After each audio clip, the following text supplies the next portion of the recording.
জেলায় পুনরায় এনকাউন্টারের ঘটনা সংঘটিত হয়।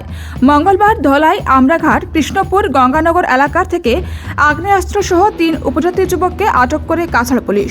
আগ্নেয়াস্ত্রসহ 3 উপজাতি যুবককে আটক করে কাছাড় পুলিশ কচুদরম থানায় নিয়ে যায়। এদিকে ঘটনার খবর পেয়ে কাছাড়ের পুলিশ সুপার নোমাল মাহাতো, অতিরিক্ত পুলিশ সুপার সুব্রত সেন দলবল নিয়ে ঘটনাস্থলে উপস্থিত হয়ে তদন্ত অব্যাহত রেখেছেন। এদিকে তদন্ত চলাকালীন ভুবন পাহাড়ে তদন্ত করার সময় পুলিশ ও উগ্রপন্থীর মধ্যে গুলি চালানোর ঘটনা সংঘটিত হয়।